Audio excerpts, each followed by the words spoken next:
Hello friends, welcome back. पिछले lecture में हमने एम्पिरिकल पॉलिटिकल थ्योरी के बारे में चर्चा की थी।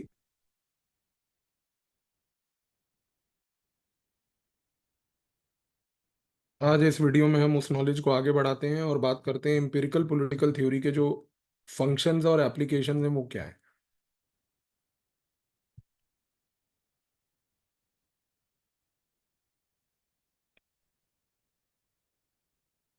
तो देखिए, एम्पिरिकल पॉलिटिकल थ्योरी जो ट्रेडिशन डेविड ईस्टन, रॉबर्ट डाल और साथ में सैमुअल हंटिंगटन के अप्रोचेस और थिंकिंग से बढ़ा।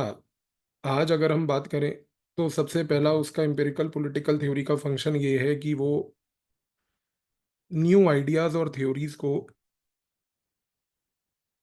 क्रिएट करने में हमारी हेल्प करता है।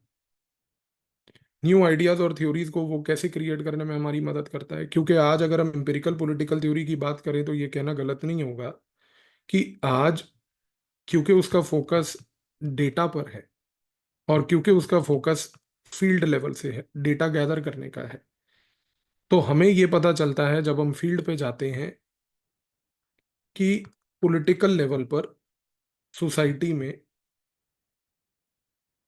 इश्यूज क्या क्या है। तो यहाँ पर इस चीज को समझने की कोशिश कीजिए कि एम्पिरिकल पॉलिटिकल थ्योरी सबसे पहले क्या करने की कोशिश करता है। एम्पिरिकल पॉलिटिकल थ्योरी ये कहता है कि जब आप फील्ड लेवल पर जाते हो, डेटा गैदर करते हो, तो फील्ड लेवल पर जाके डेटा गैदर करने के टाइम पे आप सोसाइटी के इश्यूज को एनालाइज करते हो। फॉर एग्जाम्पल, अगर हम इंडिया के कॉन्टेक्स्ट में बात करें तो इंडिया में जो एम्पिरिकल पॉलिटिकल थ्योरी है वो हमें ये समझाती है कि किस प्रकार से जो पुअर है, किस प्रकार से जो मिडिल क्लास है, उनके क्या क्या इश्यूज होंगे। अब आप एक चीज को देखिए, फॉर एग्जाम्पल कि जब हमने इंडिया के कॉन्टेक्स्ट में फार्मर कम्युनिटी के बारे में एम्पिरिकल पॉलिटिकल थ्योरी के तहत फील्ड में जाकर स्टडी करी, तो हमें क्या पता चला।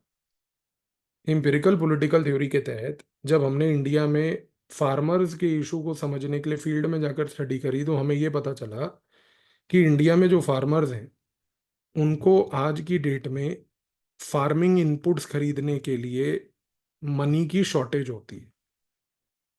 फार्मिंग इनपुट्स होते हैं, आपको फर्टिलाइजर खरीदना है, खाद खरीदनी है, दवाई खरीदनी है, सीड्स खरीदने हैं। हमने ये जाके स्टडी करके देखा कि इनको पैसे की शॉर्टेज होती है। ये पैसे की शॉर्टेज को मीट कैसे करते हैं? इस पैसे की शॉर्टेज को मीट करने के लिए फार्मर्स अक्सर मनी लेंडर्स के पास चले जाते हैं। तो यहां पर क्या हुआ कि गवर्नमेंट ने सोचा कि जब ये मनी लेंडर्स के पास जाएंगे तो ये डेट ट्रैप में फंस जाएंगे। तो इस कॉन्टेक्स्ट में, इस फील्ड की स्टडी से पीएम किसान इनिशिएटिव लॉन्च किया गया। और ये जो पीएम किसान इनिशिएटिव था, रॉबर्ट डाल क्या कहेगा? रॉबर्ट डाल ये कहेगा कि पीएम किसान इनिशिएटिव जो था, it was based on empirical data of how a democracy functions. Empirical data of how democracy functions, कि एक डेमोक्रेसी के अंदर फार्मर्स को इनपुट्स की आवश्यकता थी, पैसे जरूरत थे। तो रॉबर्ट डाल के हिसाब से जो पीएम किसान इनिशिएटिव है, जिसमें आज गवर्नमेंट बोलती है कि हम 2000 रुपीज के 3 इंस्टॉलमेंट्स के हिसाब से 6000 रुपीज का डायरेक्ट बेनिफिट ट्रांसफर एक फार्मर को करेंगे। तो ये जो डायरेक्ट बेनिफिट ट्रांसफर है, रॉबर्ट डाल कहेगा कि इंपिरिकल डेटा डेमोक्रेटिक फंक्शनिंग को समझने से आया गया। तो आप जब पीएम किसान के बारे में यहाँ पर एक एग्जाम्पल दे रहे हो तो आपको रॉबर्ट डाल को जोड़ के ये एग्जाम्पल लिखना। तो यहाँ पर हुआ क्या, ये जो एक नया आइडिया कंसेप्चुअलाइज हुआ कि फार्मर को डायरेक्ट बेनिफिट ट्रांसफर दो ताकि वो मनी लेंडर के चक्कर में और ये डेट ट्रैप के चक्कर में ना पड़े। ये कहाँ से आया? डेटा। ये कहाँ से आया? फील्ड से। फील्ड में सर्वे से, एक्सपेरिमेंटेशन से और डेटा से। तो एम्पिरिकल पॉलिटिकल थ्योरी का सबसे पहला फंक्शन और एप्लीकेशन यहाँ पर हमने देखा कि किस तरीके से वो नए आइडियाज को सोसाइटी में इंट्रोड्यूस करती है। अब ये अगर हम आइडियल स्टेट की चर्चा कर रहे होते, आइडियल पॉलिटिकल थ्योरी की चर्चा कर रहे होते, तो ये ग्राउंड रियलिटी से हम डिस्कनेक्टेड होते। और ये ग्राउंड रियलिटी से डिस्कनेक्ट होने का मतलब ये है कि सरकार जो है वो पॉलिसी कभी भी सोसाइटी के प्रॉब्लम्स को और इश्यूज को एड्रेस नहीं कर पाते। तो यहां पर यह कहना गलत नहीं होगा कि जब आप न्यू आइडियाज और थ्योरीज को लाते हो तो एम्पिरिकल पॉलिटिकल थ्योरी के तहत आप सोसाइटी की जो प्रॉब्लम्स हैं उनको एड्रेस कर पाते हो। और जब आप सोसाइटी की प्रॉब्लम्स को एड्रेस कर पाते हो तो आपको एक चीज समझ आ जाती है कि भाई हमारे को किस नजरिए से चीजों को आगे बढ़ाना है। अब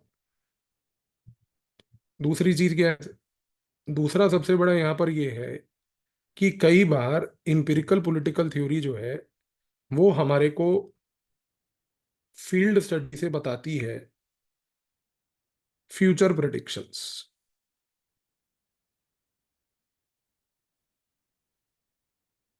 फ्यूचर प्रेडिक्शंस। तो इंपिरिकल पॉलिटिकल थ्योरी क्या है कि वो पॉलिसी लेवल पर फ्यूचर प्रेडिक्शंस को प्रिडिक्ट करती है। केस इन पॉइंट, कोविड में इंडिया में जब लॉकडाउन लगा,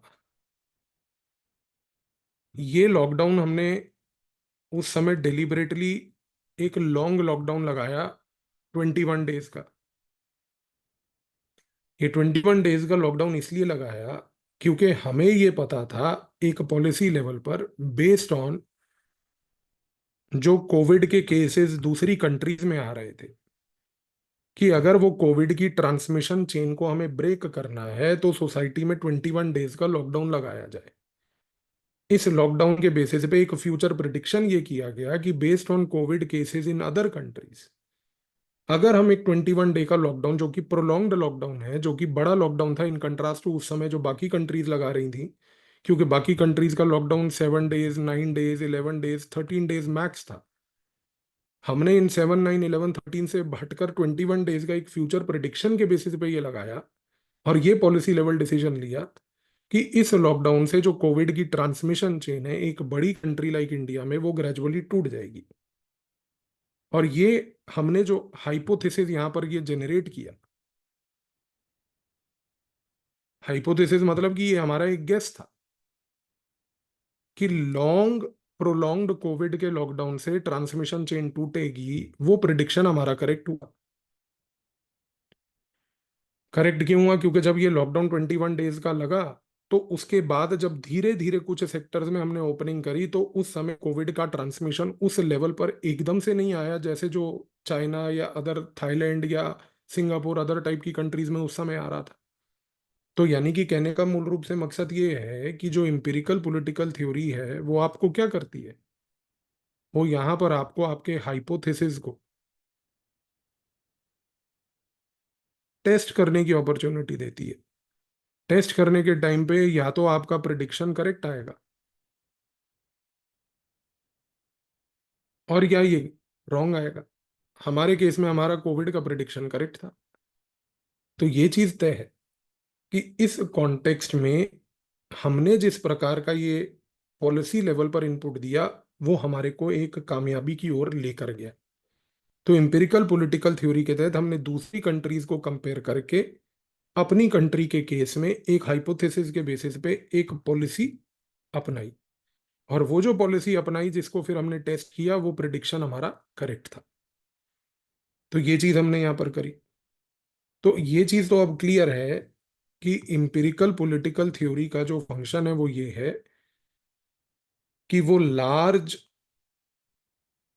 डेटा सेट्स जो होते हैं उनको एनालाइज करके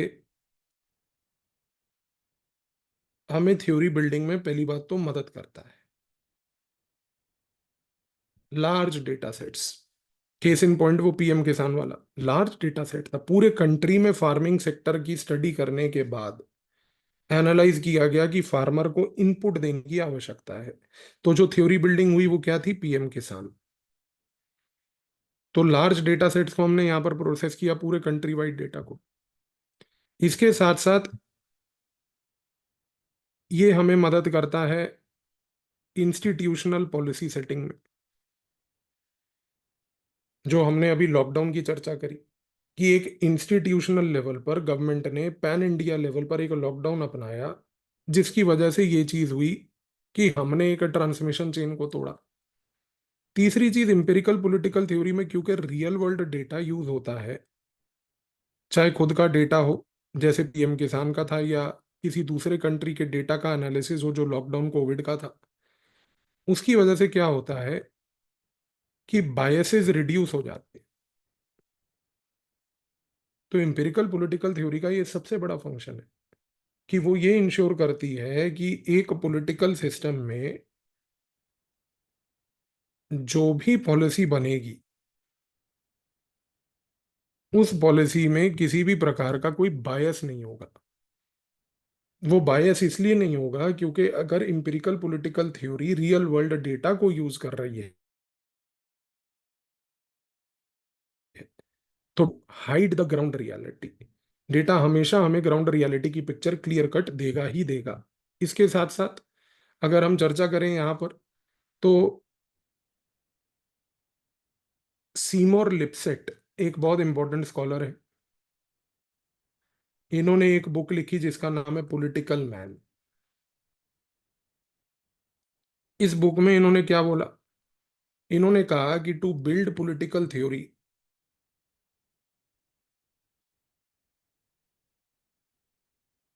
use data on economic development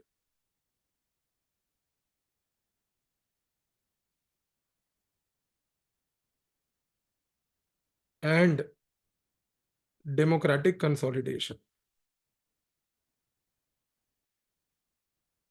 दो चीजों पे इन्होंने चर्चा करी। तो सीमर लिपसेट जो है वो थिंकर है। उनकी जो किताब थी उसका नाम था पॉलिटिकल मैन। उन्होंने ये बोला इंपिरिकल पॉलिटिकल थ्योरी को अपनाते हुए अपने पूरे के पूरे पॉलिटिकल थ्योरी और थॉट में, कि अगर आपको थ्योरी बिल्डिंग पॉलिटिकल साइंस में करनी है तो दो टाइप का डेटा आप प्रयोग कीजिए। वो डेटा होना चाहिए इकोनॉमिक डेवलपमेंट को लेकर, और वो डेटा होना चाहिए डेमोक्रेटिक कंसोलिडेशन को लेकर। तो जब आप इकोनॉमिक डेवलपमेंट और डेमोक्रेटिक कंसोलिडेशन के डेटा को लेकर काम करते हैं, तो उस कॉन्टेक्स्ट में एक चीज ये हो जाती है कि ये जो फील्ड लेवल का ग्राउंड डेटा रियल डेटा होता है इकोनॉमिक डेवलपमेंट का, डेमोक्रेटिक कंसोलिडेशन का मतलब ये है कि आप पीपल के पार्टिसिपेशन को एक डेमोक्रेसी में कैसे प्रमोट कर रहे हैं। इसके बारे में हम चर्चा पहले भी कर चुके हैं। लोग वोट कैसे करते हैं, लोगों का रिक्रूटमेंट पब्लिक ऑफिसेज में कैसे होता है, जब वो पब्लिक ऑफिस में आते हैं तो वो पॉलिसी लेवल पर इंगेज कैसे करते हैं, लोगों का पॉलिटिकल सिस्टम से जो इंटरेक्शन है उसको कहते हैं डेमोक्रेटिक कंसोलिडेशन। तो ये जो लोगों का इंटरेक्शन पॉलिटिकल सिस्टम से है और साथ में इकोनॉमिक डेवलपमेंट है, ये दोनों एक दूसरे के साथ काम कैसे करते हैं, ये चीज सेम और लिपसेट ने बोली कि हमें एनालाइज और स्टडी करने की आवश्यकता है। इससे जो थ्योरी बनेगी वो एक रियल लेवल पर, फील्ड लेवल पर, इस रियल डेटा से बनी हुई पॉलिटिकल थ्योरी होगी। तो सीमोर लिपसेट ने क्या किया, इंपिरिकल पॉलिटिकल थ्योरी के, डेविड ईस्टन के, रॉबर्ट डाल, सैमुअल हंटिंगटन के जो कॉन्सेप्ट्स थे, उनको एक रियल पॉलिटिकल थ्योरी बिल्डिंग में अपनाने की कोशिश करी। और उन्होंने ये बताया कि किस प्रकार से इंपेरिकल लेवल पर रियल पॉलिटिकल थ्योरी अगर बनेगी तो उसके लिए दो फ्रेमवर्क्स प्रयोग करने हैं। फ्रेमवर्क नंबर 1 है हमारा इकोनॉमिक डेवलपमेंट, और फ्रेमवर्क नंबर 2 है हमारा डेमोक्रेटिक कंसोलिडेशन। तो ये चीज जो है सिमोर लिपसेट ने पहली बात तो बोली। इसी पॉइंट को आगे बढ़ाया एक और स्कॉलर ने, आमंड एंड वेरबा। आमंड एंड वेरबा ने क्या बात बोली, उन्होंने कहा कि पॉलिटिकल थ्योरी मस्ट यूज मास सर्वे रिसर्च। मास सर्वे रिसर्च। और अगर आपको याद हो तो इंपिरिकल पॉलिटिकल थ्योरी का जो कल का लेक्चर था हमारा, उसमें हमने यही चीज की चर्चा करी थी। जब तक मास लेवल पर, ग्राउंड लेवल पर सर्वेज नहीं होंगे, उन सर्वेज के डेटा को एनालाइज नहीं किया जाएगा, तब तक पॉलिटिकल थ्योरी इंपिरिकल नहीं होगी। तो आमंड एंड वर्मा ने भी डेविड ईस्टन के उसी पॉइंट को कंट्रीब्यूट करा आगे जाकर। इसी के साथ साथ अगर हम देखें तो आज नीति आयोग क्या कर रहा है, आप सभी को पता है कि नीति आयोग ने एक एस्पिरेशनल डिस्ट्रिक्ट प्रोग्राम चला रखा है। इस एस्पिरेशनल डिस्ट्रिक्ट प्रोग्राम के बारे में मैंने आपको इंडियन सोसाइटी की जो क्लास ली थी उसमें भी बताया, और इकोनॉमिक्स की क्लास में भी मैं आपको बताया था इस प्रोग्राम के बारे में। तो इकोनॉमिक्स में भी हमने इसको क्लास में जीएस के नजरिए से डीपली पढ़ा है। सोसाइटी में भी हमने इसको सोसाइटी के सोशल इंडिकेटर्स के नजरिए से भी क्लास में पढ़ा है। एस्पिरेशनल डिस्ट्रिक्ट प्रोग्राम में क्या हो रहा है, एक रियल टाइम लेवल पर डैशबोर्ड चल रहा है, और ये जो रियल टाइम लेवल पर डैशबोर्ड चल रहा है, इस रियल टाइम लेवल के डैशबोर्ड में डेटा जनरेट हो रहा है। क्लास में हम इसके बारे में सोसाइटी में और इकोनॉमिक्स में चर्चा कर चुके हैं, तो मैं इसको ज़्यादा एक्सप्लेन नहीं करूँ। तो ये जो एस्पिरेशनल डिस्ट्रिक्ट प्रोग्राम में भी रियल टाइम डेटा जनरेट हो रहा है, ये डेटा कहाँ से आ रहा है, फील्ड से आ रहा है। आलमंड एंड वेरबा ने भी यही बात बोली, फील्ड से डेटा लाओ। और साथ ही में अगर हम देखें तो सेमर लिपसेट ने भी यही बात बोली। तो चाहे वो सेमर लिपसेट हो, चाहे वो आमंड वेरबा हो, सारे लोग एक ही चीज़ पे पॉइंट आउट कर रहे हैं। तो इस चीज़ से अब आपको ये क्लियर हो जाना चाहिए कि जब हम आज की डेट में इंपेरिकल पॉलिटिकल थ्योरी की बात करते हैं, तो Robert Dahl, David Easton,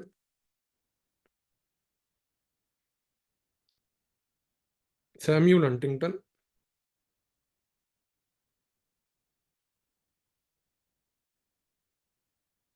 Seymour Lipset,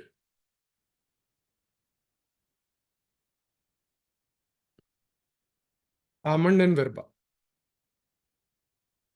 ये स्कॉलर्स एसोसिएटेड है।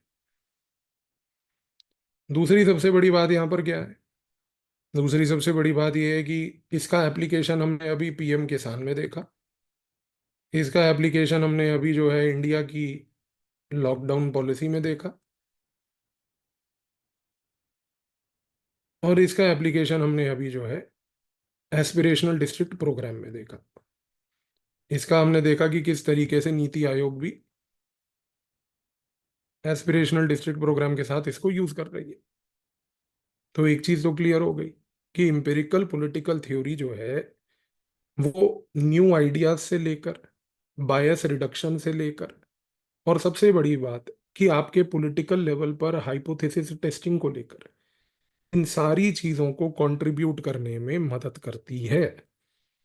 और इम्पेरिकल पॉलिटिकल थ्योरी के ये जो सारे थिंकर्स हैं, ये अब आपको क्लियर हो गए सारे। तो फिर वही बात कि ना तो ये चीज़ें कोई टफ है, ना ये डिफिकल्ट है, स्ट्रेट फॉरवर्ड चीज़ें हैं। किताबें जितनी मर्जी पढ़ोगे ये चीज़ें समझ आएंगी नहीं, इसीलिए मैं आपको ये पढ़ा रहा हूँ। तो आपको कुछ नहीं करना है, सिर्फ इन चीज़ों को कंसोलिडेट करना है। अब फिर मैं वही चीज़ बोलूंगा जो मैंने लास्ट क्लास में भी आपको बोली, नोट्स को बनाइए, मेमोराइज कीजिए, ये राइट अप्रोच है। गलत अप्रोच में अभी मत पड़िए, सितंबर का महीना चल रहा है, गलती एक बार कर दी, अगले साल का अटेम्प्ट कॉम्प्रोमाइज हो जाएगा। आंसर अभी नहीं लिखना है, पीवाईक्यू सॉल्व अभी नहीं करने हैं, बुक अभी कोई नहीं पढ़नी है। मैंने आपको पहले भी ये बात बोली कि जितना मैं आपको पढ़ा रहा हूँ, आपको उससे 300 नंबर प्लस मिल जाएंगे, आपको कोई किताब पढ़ने की आवश्यकता नहीं है। तो अपना टाइम मत खराब कीजिए, जो पढ़ाया जा रहा है उसको कंसोलिडेट कीजिए। ये अगर कंसोलिडेट कर लिया, ये मोर देन सफिशिएंट है आपके लिए। तो इसको अच्छे से करिए, इन सब चक्करों में मत पड़िए, और जनरल स्टडीज़ को प्रायोरिटाइज कीजिए साथ साथ। इसीलिए छोटी क्लासेस ले रहा हूँ, क्योंकि जनरल स्टडीज़ को कॉम्प्रोमाइज़ नहीं करना है। और जीएस की अगर आप क्लासेस मुझसे कर रहे हो, तो वहाँ पर आपके subjects are already taken care of, तो उसमें आपको घबराना नहीं है। तो मिलते हैं नेक्स्ट क्लास में, बढ़ते हैं आगे।